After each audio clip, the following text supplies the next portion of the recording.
Hello friends, welcome to my YouTube channel IAS gateways. इस video में JK PSC assistant engineer civil Jal Shakti department का जो आज 2 अक्टूबर को एग्जाम हुआ है उनके क्वेश्चंस को मैं ब्रीफ में डिस्कस करूंगा विथ जो हमारी official answer keys already notify हो गई हैं। सो पैरेलली मैं आपको ये भी बता दूंगा कि किन क्वेश्चंस में आपको ऑब्जेक्शन रेज करने की जरूरत है, जिनका आपको लास्ट डेट जो है वो 5 अक्टूबर इन्होंने दिया है। एक सर्टेन फॉर्मेट में आपको रिप्रेजेंटेशंस उन क्वेश्चंस के भेजने हैं।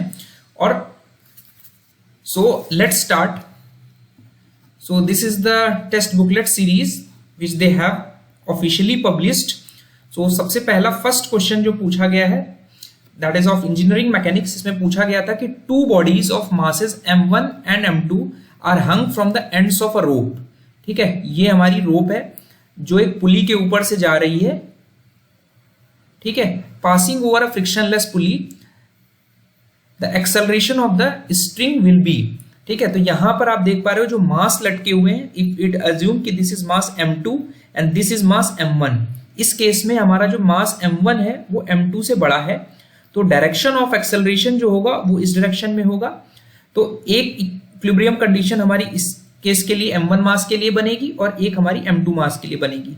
तो इस डायरेक्शन में एक्सेलरेट हो रही है तो हम न्यूटन्स लॉज ऑफ मोशन का यूज करेंगे। तो इस डायरेक्शन में हमारा एक फोर्स एक्सर्ट हो रही है, net force is equal to mass into acceleration. तो ये मास हमारा कितना है 5m है और एक्सेलरेशन हमें a निकालना है। तो एक्सेलरेशन सेम होगा because this is a frictionless pulley. तो यहां पर जो एफ नेट होगा वो 5mm के बराबर होगा और जो इस वाली कंडीशन के लिए हमारा एफ नेट होगा वो होगा मास into acceleration. a will be same but mass will be 2ma। ठीक है, तो यहां पर नेट फोर्स देखोगे तो यहां पर ये आपका स्ट्रिंग में हमारी टेंशन अगर आप अज्यूम कर लो इट विल बी सेम, और इसमें हमारा जो ग्रेविटी फोर्स की वजह से mg होगा, एक्ट कर रहा होगा, यानी m1g और ये m2g।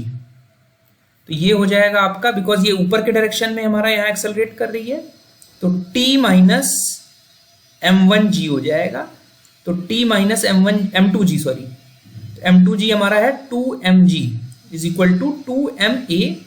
और सिमिलरली हमारा यहाँ पे f नेट इस वाले पे जो होगा ये डाउनवर्ड डायरेक्शन में जा रहा है, तो m1g minus t will be 5ma। तो m1g हमारा 5mg हो जाएगा minus t equal to 5ma। तो हमारे पास 2 कंडीशंस आ गई, इक्वेशन 1 एंड इक्वेशन 2। इन दोनों को आप सॉल्व करोगे तो वी विल गेट कि जो हमारा एक्सेलरेशन है that will be given by 3g/7। तो यहां पर जो करेक्ट आंसर होगा वो हमारा ऑप्शन ए हो जाएगा। ठीक है, और यही हमारा ऑफिशियल आंसर की में दिया हुआ है। तो जिन भी क्वेश्चंस में मैं कुछ भी कमेंट नहीं कर रहा हूं, वी विल अज्यूम कि जो मॉडल आंसर कीज आई हैं वो हमारी सेम है। जहां पर आपको ऑब्जेक्शन रेज करना होगा वो वहां पे मैं स्पेसिफिकली आपको बता दूंगा।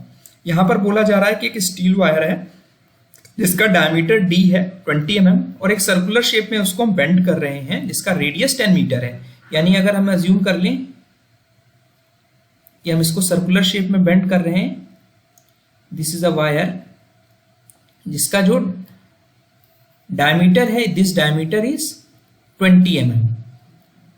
ठीक है, और इस सर्कुलर शेप का जो रेडियस है वो हमारा रेडियस है 10 मीटर। और हमसे बोला जा रहा है कि इसका मॉडुलस ऑफ इस वायर का जो मटेरियल है उसका जो मॉडुलस ऑफ इलास्टिसिटी है वो 2 × 10⁻⁶ kg/cm² है। तो मैक्सिमम स्ट्रेस कितना इंड्यूस हुआ, बिकॉज यू हैव बेंडिंग, यहाँ पे बेंडिंग प्योर बेंडिंग का एक्शन आ रहा है। तो बेंडिंग फॉर्मूला आप यूज करोगे E/R is equal to F/y। F is basically stress. तो E आपको पता है, R is the radius of curvature, because circular shape में आप बेंड कर रहे हो तो रेडियस ऑफ कर्वेचर हमारा 10 मीटर है। Y इज बेसिकली कि हमारा जो न्यूट्रल एक्सिस, अगर क्रॉस सेक्शन आप देखोगे स्टील वायर का सर्कुलर शेप है तो हमारा जो Y होगा this will be the Y max. तो Y मैक्स हमारा क्या निकल के आ जाएगा, 20 mm डायमीटर था तो 2 हो जाएगा, यानी 10 mm हमारा एक्सट्रीम फाइबर हो जाएगा जहां पर हमें मैक्सिमम स्ट्रेस मिलेगी। तो maximum stress will be EY max यानी हमारा 10 mm divided by R। R यहां पर आप 10 मीटर रख दोगे यानी 10,000 mm, पर E की वैल्यू 2 × 10⁻⁶ रखी हुई है। तो ये सब्स्टिट्यूट करोगे तो you will get correct answer as B. उसका नेक्स्ट क्वेश्चन है, शियर फोर्स डायग्राम दिया है बीम का absolute bending moment, maximum bending moment निकालना है, और ये अज्यूम किया है, assume bending moment at A is equal to 0। तो will draw the shear force diagram से हम लोग लोडिंग डायग्राम बनाएंगे। ठीक है, तो लोडिंग डायग्राम जब आप बनाओगे तो कुछ इस तरह निकल कर आएगा, बिकॉज ये निगेटिव डायरेक्शन में है तो लोड का डायरेक्शन हमारा नीचे रहेगा। फिर हमारा 12P हो जाएगा। ये दूरी सारी जो है हमारी A है, ये 2A है, ये A है, तो इतनी दूरी पे हमारा ये वापस जहां पर ये पॉइंट है, जितने पॉइंट्स हैं उस पर हम लोग जो ये 9P आएगा, ये आपका 4P आएगा और ये आपका 2P आएगा। ठीक है, तो ये लोडिंग डायग्राम है। अगर आप इसका बेंडिंग मोमेंट डायग्राम निकालोगे तो मैक्सिमम निगेटिव बेंडिंग मोमेंट यहां से सीधे 5PA बन जाएगा।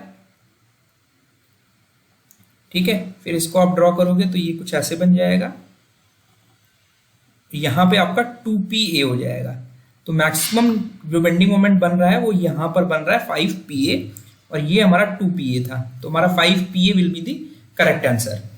उसके बाद नेक्स्ट क्वेश्चन है bulk modulus, modulus of rigidity and Poisson's ratio के बीच में करेक्ट हमें रिलेशनशिप बतानी है। तो we know the two questions, E is equal to 2G 1 plus mu होता है, और एक आपको पता है आपको E is equal to 3K 1 minus 2 mu होता है। यहाँ पे इक्वेशन 1 और इक्वेशन 2 को आप इक्वेट करके म्यू की वैल्यू निकालोगे तो will gate 3K minus 2G upon 6K plus 2G। इसको एज मेमोरी बेस्ड फॉर्मूला भी याद कर सकते हो आप। एक कैंटिलीवर बीम है, ठीक है, यानी एक एंड हमारा फिक्स है, दूसरा एंड हमारा फ्री है। ठीक है, लोडेड है फ्री एंड पे, विल अज्यूम कि it is loaded by a point load, क्योंकि फ्री एंड पे लोडेड है, और मैक्सिमम स्ट्रेस पूछा जा रहा है कहां पर डेवलप होगा। तो अगर कैंटिलीवर बीम का विल अज्यूम कोई भी क्रॉस सेक्शन अज्यूम कर लें, मैक्सिमम स्ट्रेस कहां पर डेवलप होगा। ठीक है, तो मैक्सिमम स्ट्रेस हमारा जो होगा वो एक्सट्रीम बॉटम फाइबर पे डेवलप होगा, एक्सट्रीम कंप्रेशन फाइबर।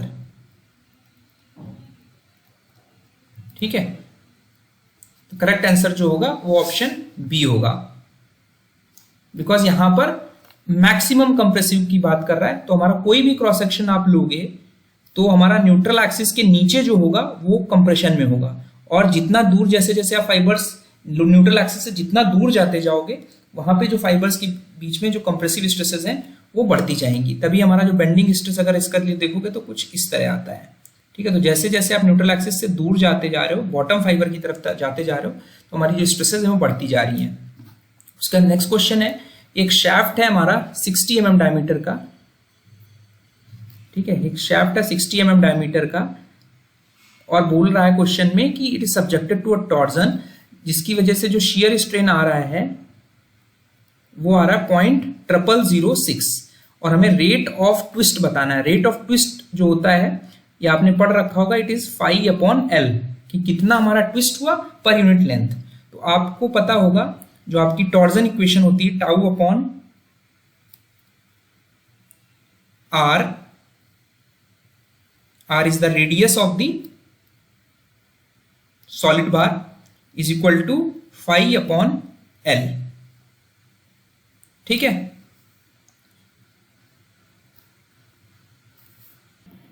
सॉरी यहां पर मैंने जो इक्वेशन लिखी आपकी, दिस τ/R इज G∅/L होती है, this is modulus of rigidity.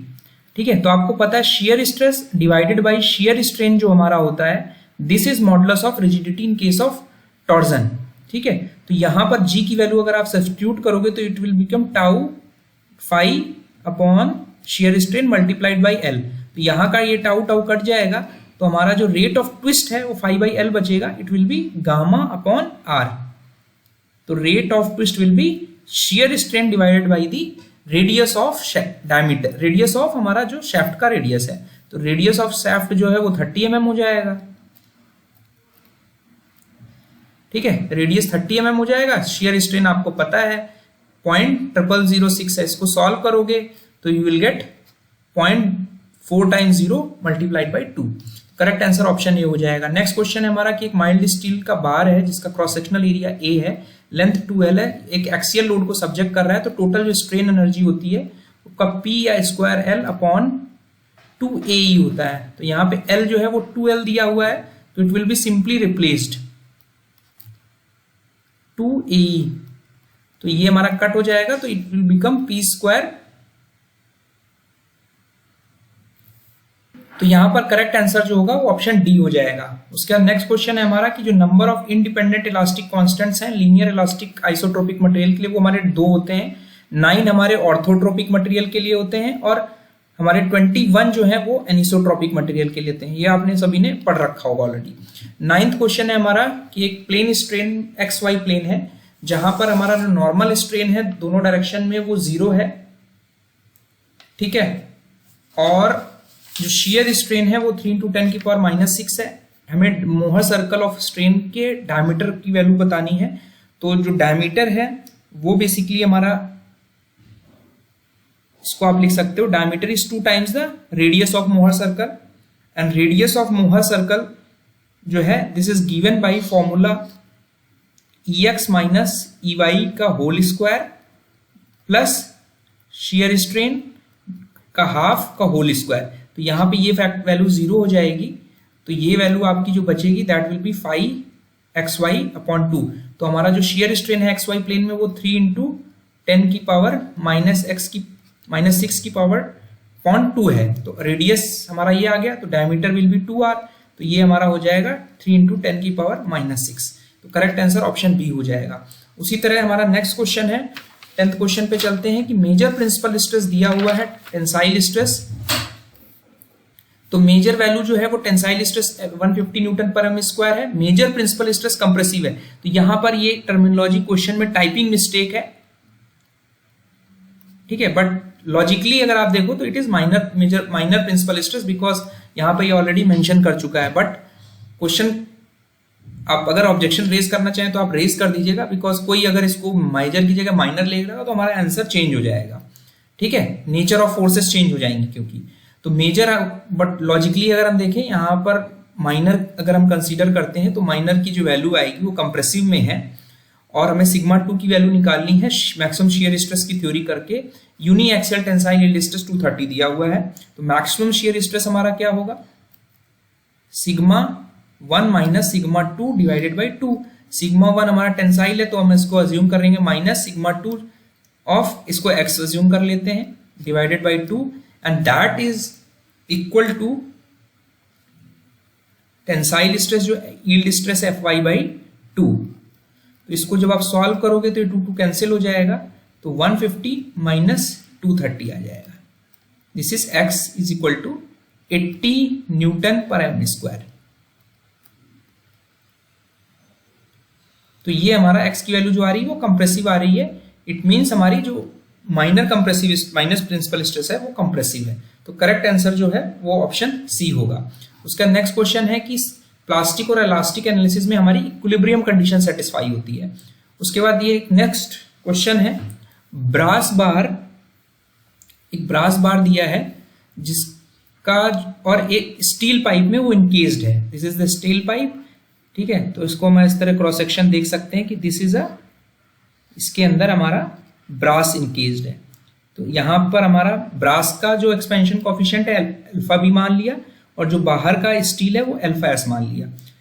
अब आप मैग्नीट्यूड देखोगे दोनों का, दो जो एक्सपेंशन कोफिशिएंट अल्फा बी है वो हमारा ग्रेटर होगा स्टील से, तो जो हमारा एक्सपेंशन होगा डेल्टा बी वो हमारा डेल्टा एस के बराबर होगा, क्योंकि delta is equal to alpha L T होता है। तो एल और टी हमारा सेम है, बिकॉज 60 डिग्री सेल्सियस पे हम रेस कर रहे हैं कंपोजिट बार को, लेंथ सेम है, तो अल्फा डेल्टा बी का ज्यादा होगा, यानी बी मतलब ब्रास का जो एक्सपेंशन होगा वो ज्यादा होगा, जिसकी वजह से वो स्टील में को एलोंगेट करने की कोशिश करेगा। तो स्टील में हमारा टेंसाइल स्ट्रेस आ जाएगा और ब्रास रेजिस्टेंस ऑफर करेगा थ्रू इम्पार्टिंग कंप्रेसिव स्ट्रेसेस। तो हमारा जो ब्रास होगा इसमें हमारी कंप्रेसिव स्ट्रेसेस इंड्यूस हो जाएंगी और स्टील में हमारी टेंसाइल स्ट्रेसेस इंड्यूस हो जाएंगी।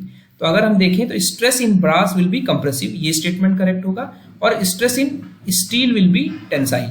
तो आप देख पा रहे हो ये ऑप्शन और ये ऑप्शन, ये दोनों हमारे करेक्ट हैं। अब जो मॉडल आंसर की दिया है इन्होंने ऑप्शन सी दिया है 2 और 4, बट आप अगर लॉजिकली देखो तो हो क्या रहा है जो स्टेटमेंट 1 है ये इन्होंने नंबरिंग में गड़बड़ी कर दी है। यहाँ पर 1 होना चाहिए था, फिर 2 होना चाहिए था, फिर 3 होना चाहिए था, फिर 4 होना चाहिए था। उसके हिसाब से अगर आप देखते तो हमारा जो 2 और 3 ऑप्शन होता तो ये करेक्ट होता डी। अब इन्होंने बोला कि 2 and 4 करेक्ट है, तो 2 and 4 तो इलॉजिकल है बिकॉज नंबर 4 है ही नहीं। तो यहां पर ये क्वेश्चन गलत तरीके से फ्रेम किया गया है। कुछ स्टूडेंट्स ने इसमें ऑप्शन 1 और 2 मान लिया बिकॉज उनका जो अंडरस्टैंडिंग था वो बिल्कुल करेक्ट था, तो 1 and 2 करेक्ट मान लिया है, तो जो क्वेश्चन दिया उसके हिसाब से तो करेक्ट हो जाता है। ठीक है, तो कुछ स्टूडेंट्स ने 1 and 2 मार्क किया हुआ है। तो ऑप्शंस आप ध्यान रखिए कि ये दोनों करेक्ट हैं, बट क्वेश्चन के गलत फ्रेम करने की वजह से कुछ स्टूडेंट आंसर की मिसमैच है, तो इसमें आप ऑब्जेक्शन रेज कर दीजिएगा। ठीक है, मोस्ट प्रोबेबली ये क्वेश्चन हमारा डिलीट हो जाएगा। ठीक है, उसका नेक्स्ट क्वेश्चन है कैस्टिग्लियानोस थ्योरम हमारा जो है फोर्स मेथड है। ठीक है, section modulus of circular section जो है सीजी के through z is equal to I by Y होता है। Moment of inertia about CG जो होगा वो कितना हो जाएगा आपका पाई d4 अपॉन 64, वाई हो जाएगा d/2, तो हमारा ये आ जाएगा पाई d³ अपॉन 32। तो करेक्ट आंसर जो होगा ऑप्शन डी हो जाएगा। 15th में फिर से क्वेश्चन में प्रॉब्लम है, यहां पे ये वाली जो लेंथ है ये इन्होंने मिस कर गए हैं। व्हाट इज दिस लेंथ, कुछ अज्यूम कर लें तब भी गड़बड़ हो जाएगा। तो अगर हम स्वे के अगेंस्ट में फिक्स्ड एंड मोमेंट्स कंसीडर करते हैं, बोथ आर फिक्स्ड एंड, तो डेल्टा विल बी सेम। तो जो फिक्स्ड एंड इंड्यूस होंगे that will be 6EI delta upon L square. तो अगर हम MBA ले लें और MCD से डिवाइड कर दें इसको, तो 6EI delta upon L square.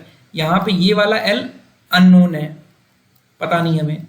ठीक है, यहां पे अगर I हम अज्यूम करें तो 2I है, तो ये हमारा 12EI delta upon L square हो जाएगा बिकॉज L है।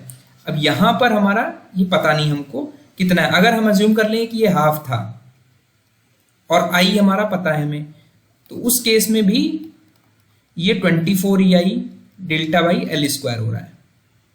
तो उस केस में भी हमारा जो रेशियो 1/2 आ रहा है। इन्होंने जो आंसर दिया है वो ऑप्शन सी दे दिया है। तो ये ओनली पॉसिबल तभी है जब आप यहाँ पे वैल्यूज जो CD मेंबर की वैल्यूज है उसको आप चेंज करो। तो ये फिक्स्ड एंड मोमेंट्स का जो कंसेप्ट है, तो इस क्वेश्चन में भी आप ऑब्जेक्शन रेज कर दीजिएगा। उसका नेक्स्ट क्वेश्चन है IS 2212 1991 के हिसाब से जो नॉमिनल थिकनेस है, nominal thickness is including mortar. ठीक है,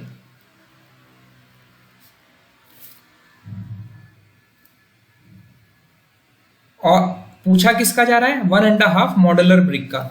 जो इन्होंने आंसर की दिया है उसमें इन्होंने 29 सेंटीमीटर दिया है, जो कि गलत है। करेक्ट आंसर जो है वो हमारा 30 सेंटीमीटर है। इसमें आप ऑब्जेक्शन रेज कर दीजिए। रेफरेंस के लिए अगर मैं आपको यहां पर कोडल प्रोविजंस दिखा देता हूं, यहां पे आप देख पा रहे हैं नॉमिनल थिकनेस जो है एक्चुअल थिकनेस है। मॉडुलर ब्रिक के लिए जो अलाउंस है 1 सेंटीमीटर का मोर्टार थिकनेस है। तो 1.5 ब्रिक वॉल के लिए आप देख पा रहे हैं नॉमिनल थिकनेस 30 सेंटीमीटर है और एक्चुअल थिकनेस जो है वो 29 सेंटीमीटर है। तो ये क्वेश्चन आपको ऑब्जेक्शन रेज करना है। इसका करेक्ट आंसर जो होगा वो हम 30 सेंटीमीटर लेंगे as per this IS code. ठीक है, उसका नेक्स्ट क्वेश्चन है कि एक स्टील रॉड है जिसका डायमीटर जो है वो 20 mm है। टाई ब्रेसिंग सिस्टम में हम यूज कर रहे हैं और रिवर्सल ऑफ स्ट्रेसेस है ड्यू टू विंड। तो हमारा जो परमिटेड सिलेंडरनेस रेशियो है स्टील का सेक्शन है, तो IS 800 के अकॉर्डिंग स्टील रॉड की बात कर रहा है तो ऑटोमेटिकली हम IS 800 पे चले जाएंगे। परमिटेड सिलेंडरनेस रेशियो है 350 which is basically effective length divided by the minimum radius of gyration. तो R मिनिमम आप रॉड के लिए कैलकुलेट करोगे तो it will be I by Y. I हमारा पाई d4/64 होगा सर्कुलर क्रॉस सेक्शन के लिए। एरिया हमारा पाई d²/4 होगा। इसको सॉल्व करोगे तो d/4 निकल के आएगा। d/4 20/4 हमारा जो आएगा वो 5 mm आएगा। तो 5 mm आप रख लोगे। इफेक्टिव L हम सपोज कर लेते हैं, दोनों हमारे सिंपली सपोर्टेड है, तो K की वैल्यू 1 हो जाएगी। L upon 5 multiplied equal to 350। तो इसको सॉल्व करोगे तो आपका 1750 mm आ जाएगा।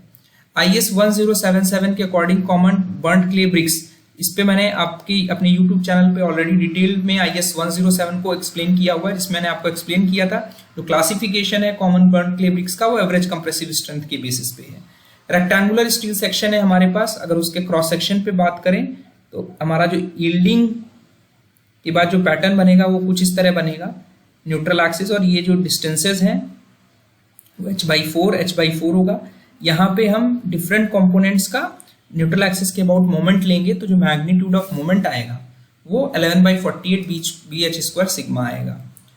IS 33702 के अकॉर्डिंग जो परमिसिबल स्ट्रेस है M30 ग्रेड के लिए डायरेक्ट कंप्रेशन में, तो यहाँ पर IS 3370 पार्ट 2 मैंने आपको दिखाया हुआ है, जिसमें परमिसिबल स्ट्रेसेस जो है आप देख पा रहे हो। यहाँ पे डायरेक्ट कंप्रेशन में जो परमिसिबल स्ट्रेसेस हैं वो 8 न्यूटन पर एम स्क्वायर M30 ग्रेड के लिए, और बेंडिंग में 10 न्यूटन पर एम स्क्वायर है। तो ये हमारा बेंडिंग के लिए परमिटेड है M30 में, और ये हमारा कंप्रेशन में पेंडिंग है, डायरेक्ट कंप्रेशन में। करेक्ट आंसर हमारा ऑप्शन बी होगा। उसका नेक्स्ट क्वेश्चन है, additional tensile forces developed in a bolt as a result of flexing of a connection component such as beam and plate और leg of angle are known as prying force. एक concrete mix है जिसको strength 35 megapascal के लिए design किया गया है, such that there is a 5% probability that individual cube results will fall below 35 megapascal by more than 5 megapascal. इसका मतलब 5% प्रोबेबिलिटी है जिसमें जो इंडिविजुअल क्यूब रिजल्ट्स हैं विल फॉल बिलो 5 मेगापास्कल आप माइनस कर दोगे, ठीक है। तो 30 मेगापास्कल के करस्पॉन्डिंग हमारी जो 5% प्रोबेबिलिटी है फेल होने की, इंडिविजुअल स्ट्रेंथ 30 मेगापास्कल से कम आएगी, तो वो हमारा करस्पॉन्ड करेगा कैरेक्टरिस्टिक स्ट्रेंथ को। तो FCK जो होगी वो 30 मेगापास्कल हो जाएगी। तो टारगेट मेन स्ट्रेंथ जो होगा, बिकॉज 5% है यानी प्रोबेबिलिटी हमारी 1/20 है, इसके करस्पॉन्डिंग हमारा जो K फैक्टर है वो 1.65 लेते हैं। तो mean target strength is equal to FCK plus 1.65 sigma. ये ऑलरेडी मैं IS 456 के कोडल प्रोविजन से मैंने जो एक्सप्लेन किया है वहां से आप रेफर कर सकते हो अंडरस्टैंडिंग के लिए। तो 30 plus 1.65 sigma and sigma is 4 given here, तो विल गेट 36.6 मेगापास्कल। इंपॉर्टेंट चीज ये है कि जो ये वाला फैक्टर है वो इससे कनेक्टेड है, ये चेंज होता रहता है, ठीक है। तो करेक्ट आंसर ऑप्शन ए हो जाएगा। उसका नेक्स्ट क्वेश्चन है physical properties of structural steel. ये मैंने अभी रिसेंटली जो IS 800 के लेक्चर्स लिए थे MCQ बेस सीरीज में, वहां पे आपको ये सारी चीजें एक्सप्लेन की थी। इसमें ये पॉइजंस रेशियो ये करेक्ट है। कोएफिशिएंट ऑफ थर्मल एक्सपेंशन इन्होंने क्या किया, यहाँ 6 में माइनस लगाया नहीं इंटेंशनली, तो ये ऑप्शन हमारा इनकरेक्ट हो गया। तो 1 2 3 4 हमारे केवल करेक्ट होंगे। Maximum value of slenderness ratio जो है टेंशन मेंबर के लिए reversal of direct stresses occurs due to load other than wind और सेस्मिक लोड, तो 180 होगा। वर्किंग स्ट्रेस डिजाइन में मॉडुलर रेशियो हमारा 280/3 सिग्मा CBUC होता है। Compressive stress in bending concrete में जो मिनिमम ग्रेड ऑफ कंक्रीट है सीवियर एक्सपोजर कंडीशन में रेनफोर्स्ड कंक्रीट के लिए हमारा M30 होता है, और प्लेन कंक्रीट के लिए M20 होता है minimum grade of concrete. 27th question में लेसिंग बार के लिए स्टेटमेंट 1 इनकरेक्ट है। जो minimum width of lacing bar है that shall be 3 times the nominal diameter of the rivet. बाकी ये 3 स्टेटमेंट्स आपके करेक्ट हैं, तो 2 3 4 हमारा करेक्ट हो जाएगा। उसके बाद हमारा डेप्थ ऑफ न्यूट्रल एक्सिस निकालना है, तो यहां पर आप 0.7 FY/AST is equal to 0.36 FCK BXU को इक्वेट कर दोगे, तो यहां पर XU की वैल्यू आपको निकालनी है, FCK की वैल्यू आपको पता है, ठीक है। AST की वैल्यू आपका निकल आएगा, 3 रेनफोर्समेंट बार है और इंडिविजुअल हमारा 16 mm डायमीटर का बार है, तो π/4 d²। तो यहाँ पर FY की वैल्यू 415 रख दोगे, AST की वैल्यू यहाँ से आ जाएगी, FCK की वैल्यू आपको 25 दी हुई है, तो will get 96.8 as the correct answer. Gantry girders हैं, ये मैंने आपको गुप्ता एंड गुप्ता के सॉल्यूशंस में अच्छे से एक्सप्लेन किया हुआ है। गैंट्री गर्डर पे मैंने लेक्चर्स भी लिए हुए हैं, तो यहाँ पर करेक्ट आंसर ऑप्शन ए होगा। डेवलपमेंट लेंथ के जो फॉर्मूले हैं, जिसमें IS 456 के लेक्चर्स में मैंने आपको एक्सप्लेन किया था कि जो डेवलपमेंट लेंथ है किसी भी बार की वो 5 सिग्मा ST 4 टाउ BD होता है when bars are in tension, normal plain bars. लेकिन यहाँ पर जो बार है वो प्लेन बार है लेकिन वो कंप्रेशन में है, तो we have to increase this bond stress by 25%। तो आपको 1.25 से मल्टीप्लाई करना पड़ेगा इसको। बार्स आपके प्लेन है तो 1.25 से मल्टीप्लाई करेंगे तो आपकी जो वैल्यू होगी वो आपकी 5 टाउ BD हो जाएगी। तो करेक्ट आंसर ऑप्शन डी हो जाएगा। फर्दर वीडियोस में हम लोग फर्दर क्वेश्चंस डिस्कस करेंगे। सो बेसिकली इस वीडियो से आपको ये पता चल गया कि आपको 3 क्वेश्चंस ऐसे हैं जिसमें आपको ऑब्जेक्शन रेज कर सकते हो। So thank you and all the best.